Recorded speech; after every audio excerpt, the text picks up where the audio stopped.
کہ جو گردوں کی بیماریاں ہیں وہ دو قسم کی ہوتی ہیں. ایک ہیں عارضی کہ آپ کو کوئی بھی مسئلہ ہوا اور آپ کے گردے جو ہیں کام کرنا چھوڑ گئے. اچھا صحیح. دوسری ہوتی ہے کہ جو مختلف بیماریوں کے یہ جو گردے پرانی آپ کی بیماری چلتی آ رہی ہے, مثلا آپ سالوں سے 2 سال سے 3 سال سے اس کی کسی نہ کسی بیماری میں مبتلا ہیں.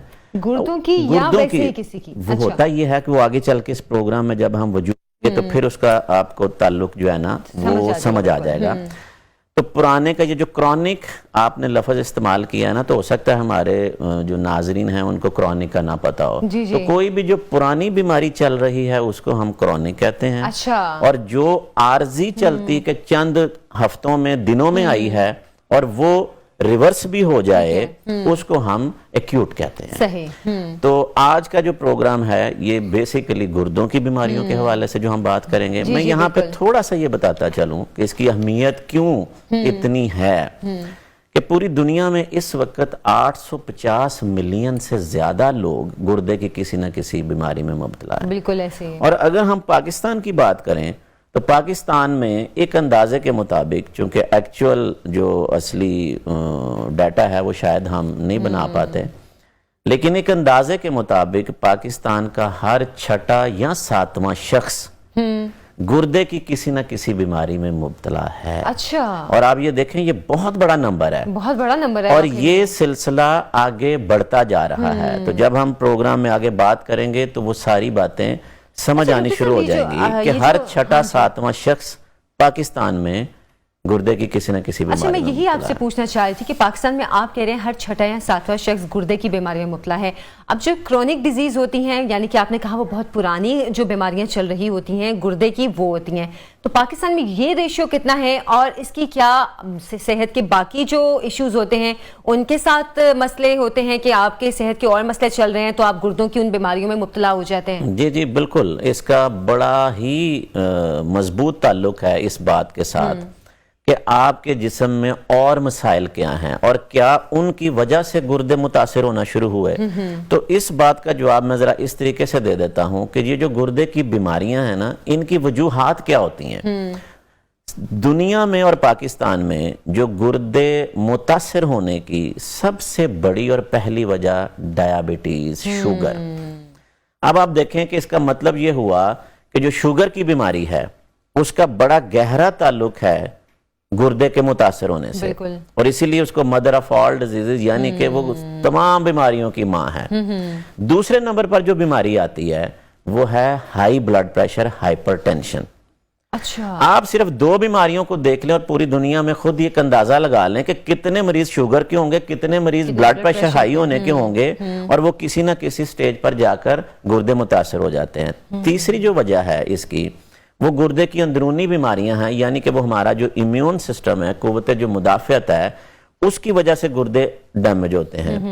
چوتھی بڑی وجہ گردے میں پتھریاں بن جانا, اور گردے کی پتھری کے بھی آپ نے اکثر مریض سنے ہوں گے, بلکہ میں تو کہیں نہ کہیں سنتی رہتی ہوں ہر دوسرے شخص کا کہ پتھری ہو گئی. 5ویں بڑی وجہ جو کہ میں سمجھتا ہوں کہ اگر ہم صحیح ریسرچ اور صحیح سارا ڈیٹا پاکستان کا اکٹھا کریں تو یہ شاید وجہ ٹاپ 2 یا 3 میں آ جائے. اور یہ میرے ہر پروگرام میں اس کو میں اسی طرح بتاتا ہوں, کیونکہ سیلف میڈیکیشن یعنی کہ دوائیوں کا خود, اور پورا پاکستان ہی, یعنی کہ اگر ہماری 22-23 کروڑ عوام ہے نا, تو ہم آج کل مسالے دیتے سارے ڈاکٹر ہیں. اور پاکستان کا ہر گھر منی میڈیکل سٹور ہے. آپ کے پاس ساری دوائیاں پڑی ہوں گی. ان دوائیوں میں سے خصوصاً جو گردوں کو متاثر کرنے والی جو کامن چیز ہے نا وہ پین کلرز ہیں. درد کی دوائیوں کا استعمال, اور بیجا کرتے ہیں. کوئی بھی نہیں جانتا اس بات کو, یہ بہت کم لوگ جانتے ہوں گے. پتہ بھی ہو نا تو ایک رویہ ایسا ہے کہ کوئی بھی درد ہے پین کلر اٹھا لینا, کوئی ڈاکٹر سے ہم نے مشورہ نہیں کرنا, کوئی ہم نے نہیں پوچھنا کہ بھی کیا ہم وہ دوائیاں, اور پھر یہ کہ ان دوائیوں کا استعمال ہم لمبا عرصہ کرتے رہتے ہیں. یہ بات آپ نے بالکل صحیح کہی ہے, ہم لمبا عرصہ بغیر کسی ڈاکٹر سے پوچھے کرتے رہتے ہیں. تو الٹیمیٹلی یہ ہوتا ہے کہ آپ کے وہ پھر حصے متاثر ہوتے ہیں. 6ٹھی جو وجہ ہے وہ ہماری جو جینیٹک فیکٹرز ہیں وہ آتے ہیں, کہ یعنی کہ گردے میں تھیلیاں بن جانا,